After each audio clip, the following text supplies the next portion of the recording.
ورم مفصل الركبه، الورم اللي محاوط ركبتك واللي مسبب لك الم نتيجه ضغط الورم دوت على ركبتك، وكمان مخليك مش قادر تفرد وتتني ركبتك بصوره طبيعيه، سواء الورم دوت عندك في رجل واحده او في الركبتين، وسواء جالك بالتدريج يعني واحده واحده كده مع مرور الشهور والايام حسيت بيه، او جالك مره واحده في يوم يومين او حتى في ساعات. عايزك بقى تطمن، لان ان شاء الله في فيديو النهارده نتعلم مع بعض عملي تمارين وحاجات بسيطه نعملها مع بعض هتساعدك ان انت تتخلص من الورم دوت تماما، وبالتبعيه الالم والاعاقه في حركه الركبه الناتجه عن الورم ده. بس قبل ما نقول على الحاجات ديت خلينا كده في عجاله نقول على اسباب الورم ده. واول واشهر سبب معانا هو الخشونه، سواء بقى خشونه مفصل الركبه او خشونه صابونه مفصل الركبه. وطبعا الخشونه بتؤدي لالتهابات، والالتهابات ديت بتؤدي لتورمات في مفصل الركبه. والنوع دوت من الورم مش هتلاقيه موجود طول الوقت، يعني مش هتلاقي طول اليوم ركبتك ورمه بنفس المقدار، لا هتلاقي الصبح ان ركبتك ورمه قوي،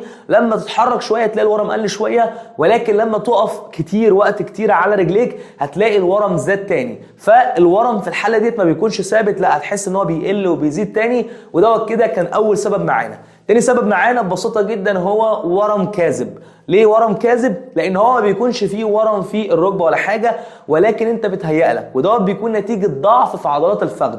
يعني مقارنه ببعض، عضلات الفخذ لو مثلا هي في قوتها الطبيعيه وكويسه، والركبه في حجمها الطبيعي برضه، فبالتالي لما بيكون الحجم دوت طبيعي والعضلات عاليه كده بتحس ان الركبه تمام. طب لما بيحصل بقى ان يحصل ضعف في عضلات الفخذ وحجمها يقل، انت بتحس ان حصل ورم في مفصل الركبه، لان مقارنه الركبه بقى حجمها بارز اكتر، ولكن هي مش عشان فيها ورم، لا ده عشان حصل ضعف في عضلات الفخذ.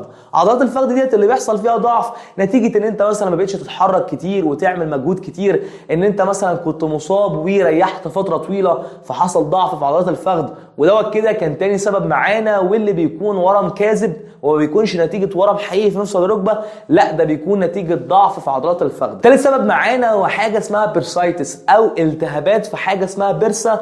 هي كده عباره عن كيس دهني بيكون موجود في الركبه ما بين مثلا الصابونه وعظمه الفخذ، ما بين عضلات وما بين العظم، بيمنع احتكاك العضلات في العظم، فبالتالي بيمنع بقى ان يحصل التهابات. ولكن لما بيحصل برضه ضعف في عضلات الفخذ زائد التحميل الزياده على مفصل الركبه، بتعمل مجهود كتير، بتمشي كتير، بتقف كتير، دوت بيؤدي لالتهابات بقى في الكيس الدهني دوت اللي هو فاصل ما بين العضلات والعظم، فبالتالي الالتهابات بتؤدي لتورمات في مفصل الركبه. ودوت كده كان ثالث سبب معانا. رابع سبب معانا ان انت كان عندك اصابه ومشكله في مفصل الركبه، كان عندك مثلا صليبي، غضروف، ايا كان المشكله اللي كانت عندك في مفصل الركبه، وانت ما عالجتش الورم، او الدكتور اللي كان بيتابع معاك ما عالجش الورم كويس، فبقى معاك اثار الورم دوت فضلت موجوده وفضلت ركبتك ورمه. ودي كده كانت ببساطه جدا الاسباب اللي بتؤدي لتورم في مفصل الركبه. خلينا بقى نخش على التمارين والحاجات اللي هنعملها. واول حاجه واول تمرين معانا هنستعين بحاجه زي الفوطه ديت كده، هتجيب اي فوطه اي حاجه تلفها كده، وتبتدي ان انت ببساطه جدا تقعد كده، وهتجيب الفوطه ديت كده تحطها تحت ركبتك عادي جدا، وتبتدي تشد مشط رجلك عليك وتضغط بركبتك على الفوطه ديت اجمد حاجه تقدر عليها، وتعد وانت في الوضع دوت 6 عدات، 1 2 3 4 5 6. وبعد كده بتقوم مريح، بتريح الضغط اللي انت كنت ضغطه دوت لمده 3 عدات، وبعد كده بترجع تضغط تاني، تضغط كده 1 2 3 4 5 6،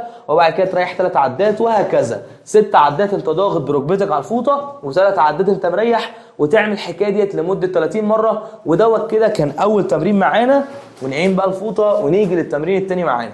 والتمرين الثاني ببساطه جدا هو انك بتكون نايم كده، وبتبتدي ان انت تتني ركبه، والركبه الثانيه انت فاردها كده. هنعمل على الرجل ديت عشان تكون واضحه، انت تاني ركبتك اهو اللي انت بتعملش عليها التمرين، والركبه بقى اللي بنعمل عليها التمرين بتكون مفروده كده، وواخد مشط رجلك عليك وفاد ركبتك كويس جدا، وتبتدي ان انت ترفعها كده لحد ما توصل انها بتكون بتسوى الركبه الثانيه، وبعد كده تقوم نازل تاني، وبعد كده ترفعها تنزل تاني، وبعد كده ترفعها وتنزل تاني، وهكذا. وتعمل الحكايه دي 12 عده، وبعد كده تريح وتعملها كمان دورين، يعني 3 ادوار كل دور فيه 12 عده. تالت تمرين معانا ببساطه جدا هو انك بتكون نايم كده على جنبك، وبتبتدي ان انت تاني الرجل اللي تحت، ركبتك اللي تحت دي متنيه، وركبتك اللي فوق اللي انت بتعمل عليها التمارين بتكون مفروده، واخد مشط رجلك عليك وفرد ركبتك كويس وانت نايم على جنبك، وتبتدي ان انت ترفع رجليك كده لفوق، وانت بترفع رجليك ما بتكونش ولا طالعه لقدام ولا راجعه لورا، لا بتكون بوزه كده وبنفس الحذاء وامتداد وسطك كده اهو، وتقوم طالع ترفع وتريح، ترفع وتريح، وتعمل الحكايه دي 3 ادوار، كل دور فيه 12 عده. ودوت كده كان تالت تمرين وتالت حاجه معانا. رابع تمرين معانا ببساطه جدا ان انت بتكون نايم كده وبتكون رجليك متنيه وفاتحها بفتحه وسطك، ولا هي مفتوحه قوي ولا ضيقه قوي، وبتبتدي ان انت تشد عضلات المقعده وبتكون رافع وسطك كده لحد ما يكون عامل خط مستقيم ما بين ركبتك وما بين كتفك، يعني ولا انت رافع كده ولا انت منزل كده، لا اهو خط مستقيم. تعد عدتين وبعد كده تقوم مريح، وبعد كده تشد عضلات المقعده وترفع وسطك، تطلع تعد عدتين وبعد كده تقوم مريح، بعد كده تشد عضلات المقعده وترفع وسطك، وهكذا. تعمل الحكايه دي 3 ادوار، كل دور فيه 12 عده. وديت كده كانت ببساطه جدا التمارين اللي معانا. بس بعد ما تخلص بقى التمارين ديت هتقوم جايب كمادات تلج، هتجيب تلج كده تلفه في فوطه او في قماشه او اي حاجه وتقوم حاطه على ركبتك. ما تحطش التلج مباشره على ركبتك لان دوت ممكن يعمل لك حرق ومشاكل كتيره جدا. فانت هتلفه في فوطه او في اي حاجه وتحزم كده بيه ركبتك وتخليه لمده من 15 دقيقه لحد 20 دقيقه، مش اكتر من كده. حاجه كمان اللي انت تحاول طول ما انت قاعد رافع رجليك، لو انت مثلا قاعد شغال على مكتب ما تخليش رجليك مدلدله كده ونزل على الارض، لا هات مثلا كرسي تاني قصاد منك او اي حاجه وارفع عليها ركبتك وخلي رجليك دايما مفروده، ما تخليهاش نازله لتحت كده.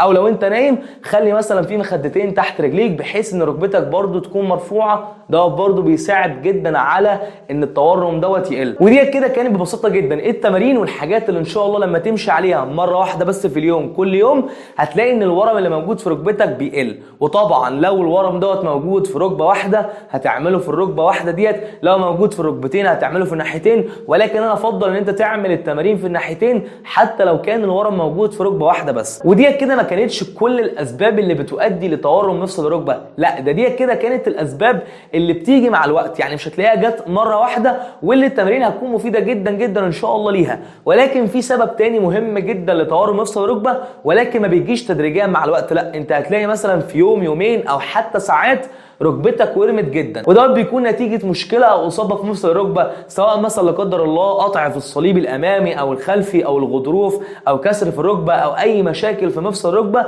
في الحاله ديت لما تلاقي الورم كده غريب وزاد جدا مره واحده في ساعات او حتى في يوم او يومين، لازم تجري على دكتور جراحه عظام عشان خاطر يشوف لك ايه السبب ويبتدي يتدخل. وبس كده وبكده يكون فيديو النهارده خلص. اتمنى ان شاء الله ان هو يكون كان مفيد بالنسبه لك. طبعا لو الفيديو عجبك واستفدت بحاجه ما تنساش تعمل لايك لان ده بيساعد على نشر الفيديو ان هو يوصل لاكبر قدر من الناس هم كمان يستفادوا بيه. وهسيب لك لينك اكونت انستجرام بتاعنا في صندوق وصف الفيديو، ادخل اعمل فولو عليه. ولو عندك سؤال ممكن تبعته لنا في رساله على الانستجرام، برد كل فتره على كتير جدا من الاسئله. وبس كده بتمنى لك صحه كويسه، اشوفك المره الجايه ان شاء الله، مع السلامه.